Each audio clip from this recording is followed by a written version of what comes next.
Dr. Manmohan Singh's former media advisor and now the author of a controversial biography of the Prime Minister, the accidental Prime Minister. Sanjaya Baru, the book has attracted adverse comment almost immediately from the PO.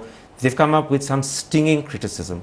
They say it's an attempt to misuse a privileged position and access to high office. Are you guilty of revealing confidential matters or violating the Official Secrets Code?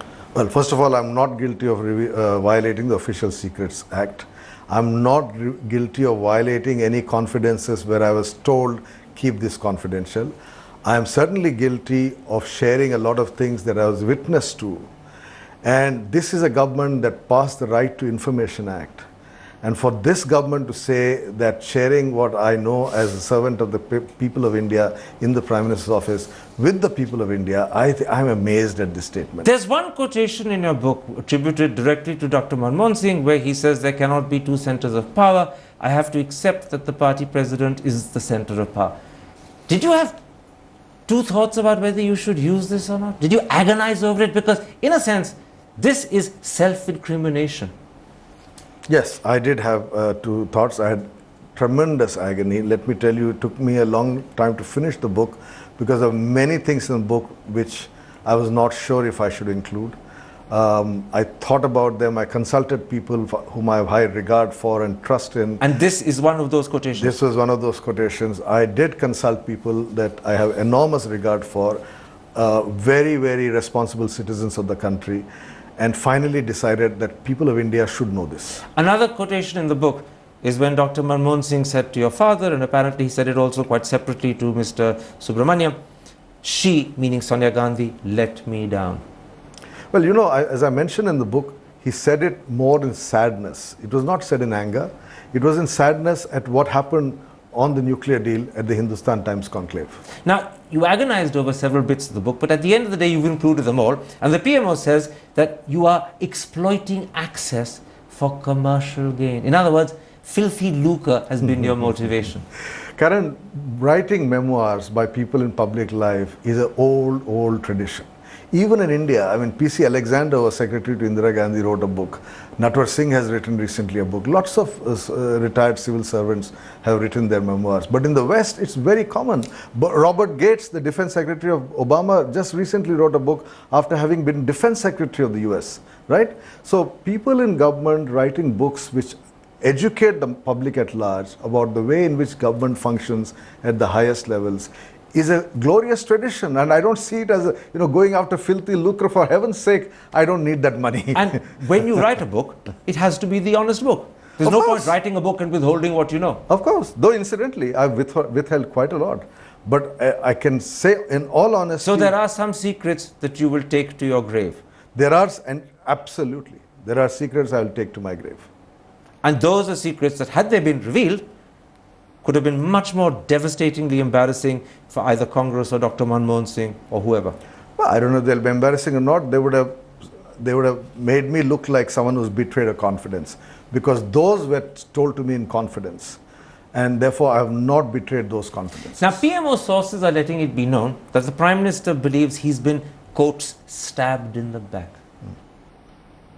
What sense do you have from the Prime Minister or from his wife about how they've responded to this book? I have no sense at all, and I don't want to comment on statements given that too by a official of the South Bloc, not even a spokesperson of the Prime Minister. So I will leave it at that. Anand Sharma has done an interview where he says that your book is simply fiction.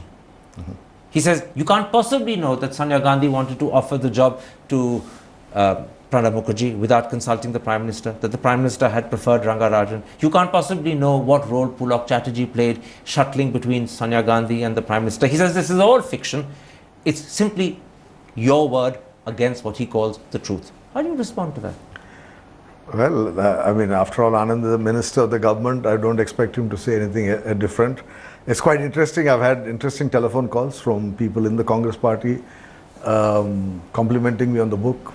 So I guess that's very interesting. So whilst Congress in public is trashing the book, in private they're ringing to compliment you. Not all. Some of them, yes, they're complimenting me on the book. Do you want to name some of them? No, of course not. Of course not. But I'm not surprised that some of them make these critical remarks. One congressman an official spokesman of the party, Abhishek Singhvi, has publicly said that your book and its timing in particular shows a political motive. And I presume what he's suggesting is that you'd written this and released it in the middle of an election to endear yourself to the BJP and Narendra Modi. That's what the Congress spokesperson would say, isn't it? I mean, that's what I would expect them to say. So I'm not surprised that he has said that. There's another strain of criticism that's come, not just from the Congress spokesperson, but also from others. They say that you are possibly motivated by what you have yourself called the traumatic events of 2009, when the Prime Minister asked you to return from a job you had in Singapore, offering you another valuable job in Delhi, and then on your arrival, failed to deliver that job. You know something? It is not about the job, because I have had subsequently much better jobs. I've been the editor of a newspaper, which is a far more exciting, and as I quoted the PM himself saying, it's a much better job. Except you were editor of a paper earlier as well before you joined the PM. Yeah, but you know, it's not about the job. There's no spite in this. It's not about the job. It's about trust.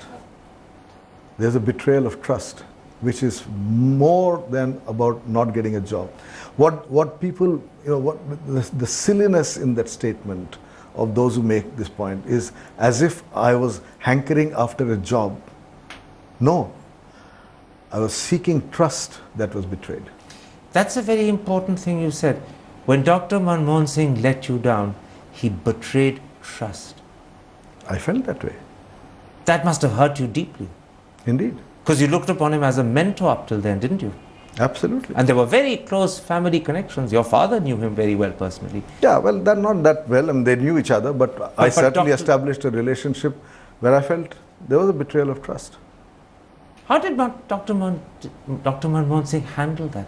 He must have known he was betraying his trust, that you believed in him and he let you down. I've described that last scene in the book. I want my viewers, I want your viewers to read my book and see for themselves. But it has hurt you, and that hurt and that pain is still there. I can see it in your eyes when you talk about it.